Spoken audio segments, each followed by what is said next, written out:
Formula ఈ car race కేసుపై తెలంగాణలో పొలిటికల్ ఫైట్ జరుగుతోంది. తనను జైల్లో పెట్టాలని కుట్ర చేస్తున్నారని, అక్రమ కేసులకు భయపడేది లేదని కేటీఆర్ అంటూ ఉంటే కాంగ్రెస్ నేతలు కౌంటర్ ఇస్తున్నారు. ఈ కేసుతో ప్రభుత్వానికి సంబంధం లేదని, విచారణలో తప్పు జరిగిందని తేలితే చర్యలుంటాయని అంటున్నారు. కార్ రేసులకు సంబంధించిన దాంట్లో విదేశ సంస్థలతో, స్వదేశంలో ఉండే కొంతమంది వ్యక్తులతో సైంటిఫిక్గా కాకుండా అన్సైంటిఫిక్గా కోట్లాది రూపాయలు విదేశ సంస్థల పేరుతో తెలంగాణ రాష్ట్ర పేదోడు సొమ్ముని ట్రాన్స్ఫర్ చేసిన సంగతి మనందరికీ తెలిసిందే. ఏసీబీ గతంలో కూడా పిలిచింది, విచారణ జరుగుతుంది. విచారణలో నిజ నిర్ధారణ జరిగిన పక్షంలో తప్పకుండా వారిపై, అది ఎంత పెద్దవారైనా, అది ఏ కేసు అయినా తప్పకుండా చర్యలు తీసుకోవడం జరుగుద్ది.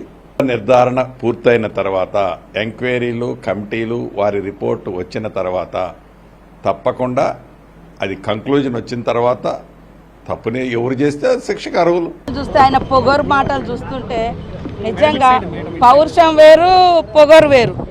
మా సీఎం గారేమో పౌరుషంతో బతుకుతాడు, ఈయనేమో పొగరుతో బూతులో మాట్లాడి గలీజ్గా మాట్లాడుతున్నాడు. ఎక్కడో చదివినా ఏదో ఉద్యోగం అంటాడు. మా సీఎం గారు అంటుండే అక్కడ పోయి ఇది అడిగిండి ఇది అడిగిండి అని. ఆ మాటలలో అదే కనబడుతుంది. కాబట్టి కక్ష సాధింపు ఏమున్నది, వాస్తవాలకు ప్రతిరూపంగా అది విచారణ జరుగుతుంది, దాని ప్రకారం ముందుకెళ్తారు అంతే. ఇవాళ కక్ష సాధింపు అయితే గవర్నమెంట్ వచ్చిన తెల్లారే తీసుకుపోయి వేయాల్సింది ఉండే. పద్ధతిగా ఒక విచారణ, దానికి ఒక టైము, దానికి సంబంధించిన ఆయా సంస్థలు చేస్తున్నటువంటి విచారణ. కాబట్టి కక్ష సాధింపు మాకు లేదు, వాళ్ళకే కక్ష ఉంటుంది. కక్షలు, కార్పుణ్యాలు, ఎవరు మాట్లాడద్దు, ఎవరు ఉండొద్దు అని అందరినీ తొక్కివేసి మేమేదో రాజ్యం వెళ్తాం అనుకుంటారు. కానీ అంతిమంగా ప్రజలే నిర్ణయితలు కాబట్టి అందరం ప్రజల అభిప్రాయానికి అనుగుణంగా పనిచేయాల్సి. ఆయన మళ్ళీ సేమ్ ప్రభాకర్ రావు లెక్కనే ఆయన కూడా అండర్ గ్రౌండ్కి వెళ్ళిపోయింది.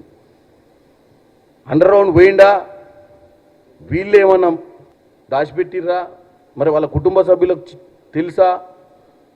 వాళ్ళ కుటుంబ సభ్యులకు తెలియకుండానే వీళ్ళ కుట్రల భాగంగా ఈరోజు మెయిన్ విట్నెస్, మెయిన్ అధికారి, ఈ యొక్క ట్రాన్సాక్షన్కి ఉన్నటువంటి మెయిన్ బేస్ ఉన్నటువంటి అరవింద్ కుమార్ గారు ఈరోజు ఎక్కడుర్రు అనేది ఒక సమస్య. ఈయన ఇక్కడ ఎంక్వైరీకి పోయిండు, రేపు పొద్దున ఈయనను అరెస్ట్ చేయాలన్నా ఆయన చాలా బేసిక్ ఇన్ఫర్మేషన్ ఇవ్వాల్సిన అవసరం ఉంటుంది, అసలు వాస్తవం ఏం జరిగిందో.